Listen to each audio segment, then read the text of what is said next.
Hi, this is Leslie Bodish, owner of Houndstown Space Coast, and this is our first episode of Tail Talk. It's just a few minutes on giving free pet parent education because we feel an educated parent is a better parent. And I have Blaze here, woo, from Grooms of Blaze, and we're sitting on my couch because this is the only quiet place and none in a doggy daycare where we could actually talk and give you some tips and tricks and advice for your pup. So Blaze is going to let you know some information that you may not have already known. So welcome. Hi. Glad you're here. Yep. I wanted to ask you, there's a lot of myths around grooming that it's necessary, it's not necessary, especially for short-haired dogs, and it's not only about the hair, but it's about the skin, and you're obviously a local expert on that. So why is grooming important for all types of dogs? So grooming is not only important for general health, but establishing yourself with somebody who knows your animal, especially gets to see your animal often, will help form a base for what is their general health like. So you have a Great Dane. Yes. She's lovely. She has a short coat, and you notice that certain times she sheds more often than not. So that's what we would consider a smooth coat. And if you did monthly baths, especially something conditioning that'll help get the dead coat out or those little hairs that are coming out, it'll moisturize the skin, help release those hairs that need to come out, and you'll notice less shedding around the house. And also the dog's skin cycles every 21 days, and you'll get all that dander off as well. So it'll give you a cleaner house overall. It'll take care of her skin, moisturize her skin, and then if we see any lumps or bumps, we can go, hey, this was not here last time. And you'll notice we can't diagnose anything, but we notice when they're off or if there's something new on their body, like a lump, a bump, how do their ears smell, what do their feet look like, and between their toes, we see everything. So you're saying a good groomer can actually see if something has changed in the dog's criteria of health and maybe be alerted. So do you have a story on a time where you were grooming a dog and you were able to alert the owner something was wrong? Yes, I have two major ones. I had a schnauzer I was grooming, and I found a lump on their side and groomed them every month for about 3 years, and I noticed it was a very small bump, and I was like, hey, there's this, it's about dime size, very small, this is the texture. Just watch it, go to your vet if you're concerned, but this was not here last time. The mom went to the vet, they did biopsy? Yep, they did a biopsy. It was cancer. They were able to catch it soon enough that they removed it, and she lived a healthy life. The second one is a Welsh Terrier. Her name was Penny, and Penny always had skin issues. We worked really hard. She had yeast, so we did a lot of medicated shampoos. One day I'm feeling her abdomen, and it just feels bloated. Okay. But it's like, it was past the ribs, and she also wasn't, she didn't feel comfortable.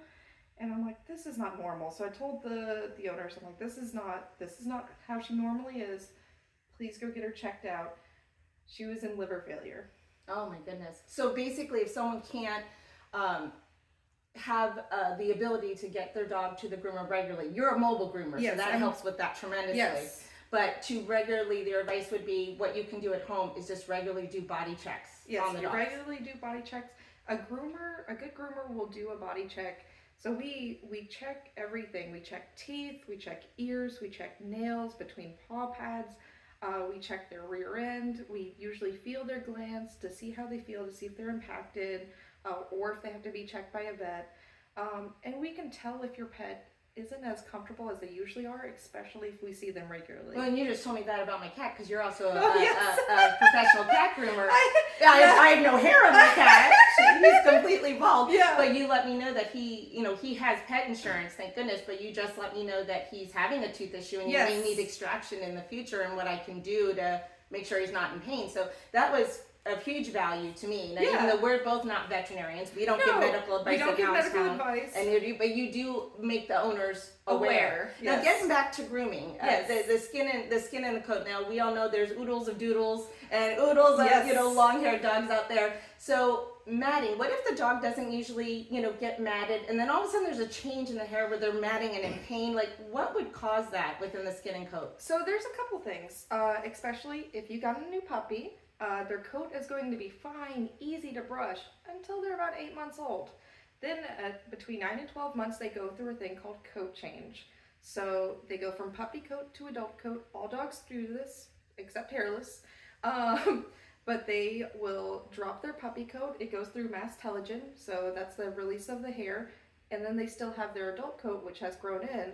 So as that puppy coat releases, it gets stuck under the adult coat, and then you get matting. So that's in puppies. Now in adults, a lot of things can cause matting. Friction, if you wear a harness. So if your dog wears a harness, that friction will cause matting. We call it friction matting. It's usually in, it'll be between toes where they're moving, on their chest if they're wearing a harness, on their groin where they run, anything that moves. Then you have pin matting. Pin matting can happen like as they're releasing coat. Even though poodles and doodles and things like that don't shed, they still release hair, just like we do. When we brush our hair, some of the hairs come out. That's what their hair does. So that's why skin maintenance is important for them. Because you need to get out that dead coat, because when it stays in, it'll wrap around the hairs that are still growing, and then you get pin mats. So obviously going to a groomer regularly is the best scenario. Yes. But a lot of people, can't or don't choose to go to a groomer. So what would be your advice for them to do, something they could do at home if they don't have the ability to go to a groomer, to try to help with some of these situations and do their coat maintenance? So there are plenty of YouTube videos on at-home grooming. If it's just out of budget and it's too expensive, but you still want to take care of your pet, I would recommend going on YouTube, looking up home grooming videos, and then they'll also give you product recommendations like combs and brushes to properly use. Now the problem is some of the tools that you can buy at pet stores will actually harm the coat more than help the coat. If you brush out a dirty coat because you're trying to get the knots out, you're more likely to break the hair because the hair cuticle's open, you're pulling through it, it has dirt on it, it has oils, and now it has more friction. You break the coat trying to brush out the mat, now that spot's more prone to matting because the coat is damaged. So where would they be able to find making sure they get the right equipment that won't harm their dog? So like I said, there are professionals who post on YouTube who have product recommendations. Okay. Or if they want to message me on my Instagram at Grooms by Blaze, I always have product recommendations for you. But realistically, for like your oodles and doodles and things like that, a good comb and a good slicker brush. Those are your top priority tools. A brushing spray, just like No More Tangles like you would use for kids. Same thing for these dogs. You just don't want to break their hair, you don't want to pull too much, you don't want to cause discomfort. And then for short-coated dogs like Mila, like your Dane, a curry brush is a phenomenal brush to use to get a lot of that short dead coat out without harming their skin. Well, and it's also good for in-between grooming because dogs cannot like this. Absolutely. A mat can go from, we notice at dog daycare, because when the dogs are playing and they're you have moisture water, and slobber and all this, like friction. 0 to 60. So that water friction, how quick can that go? Because I know we've had some customers that there's been some misunderstandings that, well, they came in, you must have done this to them. No, and we know it can go really quick from a small little mat that maybe you can't It can recognize. go in minutes, depending on how hard they play. If you take your hair, rub it between your hands like this for 2 minutes, you're going to have a knot. You're going to have a knot. So in between groomings, how often should they check for mats for these? Because there's silky hair dogs that I know are a little less able, and then there's what I used to call mine a cotton hair, where it's like, boom, just right away a cotton ball. Yeah, what that is, it's your hairs per square inch and how many guard hairs you have to hold that undercoat. So depending on the breed, and doodles are more prone to it because you have a double-coated dog mixed with a continuous growth dog. So a golden retriever mixed with a poodle, you have more hairs per square inch than you would have with just a poodle. A poodle is going to be easier to maintain because they have less hairs per square inch. But because their coats are so thick, you're more likely to get that friction matting.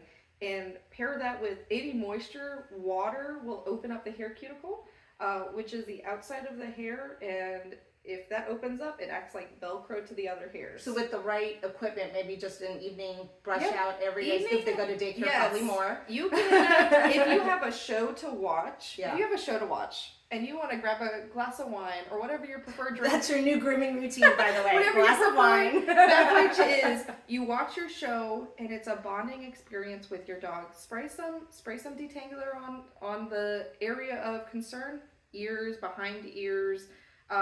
Everyone brushes their back. Don't worry about the back. It's neck where their collars are, ears where their ears are moving, between their toes, tail because it wags. So that should start from the time you get your pup. Yep. Oh, that should Right. start. Yeah. Make it a bonding experience. It should be a bonding experience. Positive. It should be positive.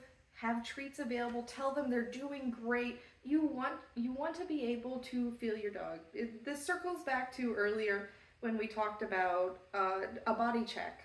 You should be able to touch every part of your dog to know how everything feels, how their joints feel, like manipulating their legs. So if they have any discomfort, like hip dysplasia or early onset, you can feel what's going on. But you should be able to touch kind of every part. I love massaging the face, massaging the ears. I do a sugar paw scrub in between the toes. Yeah, we do blueberry facials yes. at Houndstown, and they're just like, they love loving it. Yeah. So you should be able to touch every part of your dog, and then you can kind of feel where everything is, how everything should be. And as a puppy, that's the base. You have your base. Like that's how everything should feel. And as they get older, you can say, oh, well, this bump wasn't here, or your leg's feeling a little bit more creaky than usual. And it should be a bonding experience. So when you do get to groom your dog at home, which I do encourage people to do. Even though I'm a professional groomer, I love people grooming their dog at home. It's bonding. It shows that they care about their dog, and their dogs are usually happier with me too because they like the experience. Yeah, it supports you and your mission of helping the dog. I become the fun aunt. So they get groomed at home, and then I come see them and I give them love and treats. My cat much rather you groom him than me when I try at home to wipe him down. So definitely. Yeah, and look, circling back, you can get your drink or water, and you can lay on the couch with your dog. If they're small enough. Mm-hmm. Not mine. Not mine. Some are pretty big. And if they're smaller, or even my standard poodles, they lay in my lap, they lay back, and I can brush their armpits, I can brush their legs, and they watch TV with me while I brush them. And then in the mornings, I actually lay them on my lap, and I'll open their mouth and I brush their teeth. So professional grooming about every 4 to 6 weeks maybe, and then in between in home grooming? Yes. Okay, and what would be your advice to our friends, our dog lovers out there? Because we so appreciate you helping us with our mission about free pet parent education. Because we're a dog community. It's not about the dollar. It's about keeping dogs home, keeping them happy when they're not aggressive during grooming. Pet parents are less frustrated, and if they are apprehensive and have anxiety, groomers like Blaze specialize in dogs with anxiety, and she comes to your home. So on a final note, how do they, because you can't be everywhere, and we have a lot of actually excellent groomers in the area as well that we refer to based on other customers referring them. Yes. We don't directly refer, but other customers, if they sing your praises, our customer network is huge. Yeah. So with that being said, when someone is shopping for a groomer, what would they ask? Pivotal questions to know if it's the right groomer for them. So you need to figure out what your needs are. So price point, there are groomers at every price point. What are you looking for in your groomer? Do you want a more personable service? Do you want a quick service? Corporate is fantastic for getting your dog in and out. Or if you want personable, go to a local salon. But price point, ask your price point. What can you afford? You're going to be doing this almost monthly. This is going to be part of your life. So budget for that. Second, ask for references. Like if a good groomer is able to give references, or they have reviews on Google or their social media pages. It doesn't define a groomer, but it does show that people appreciate them or what they liked or disliked about them. Okay. And the most expensive doesn't mean the best, and the least expensive doesn't mean the worst. But at the same time, cheap is not what you necessarily want to go with a groomer, because it is something you do routinely, but quality is really important. Quality is important. With mobile grooming, one of the things that we do is we train puppies. So we're not trainers, but we're trained by animal behavioralists. Not all mobile groomers, but my business in particular. And we want to set puppies up for success. So we spend more time with them. It does end up being more expensive, but we do table training, nail training, letting them get acclimated to the bath process, so it's not so scary. So don't wait. Yeah, don't when wait. you get a new puppy, I mean, they have to be inoculated. Yep. Just they like have with to have us. their vaccines. Yep. But it sounds like you're telling me don't wait. Get your puppy used to it, so grooming is then a positive experience, not a stressful one. To sum up, this has been an absolute wonderful tail talk, where it's our first one. So, bear with us. We're going to do an expert every other month, and maybe in between we're going to highlight some rescues. But we've worked with Blaze on many rescue. I love many rescues. Traumatized puppies that she's actually donated grooming for. She's very generous in the dog community. And what we're going to do is, on the first comment, we're going to make sure that you have a picture of her van. We're going to make sure you have her contact information through her business page. So if you want to book with her, great. If you just want to ask her, she, again, really wants people to have that power and the education to be able to help their dogs at home, because it's all about the dogs being healthy and happy. So thanks for joining us, Tail Talk. Thank you, Blaze. Yes, of course. We really appreciate it. We'll see you next time.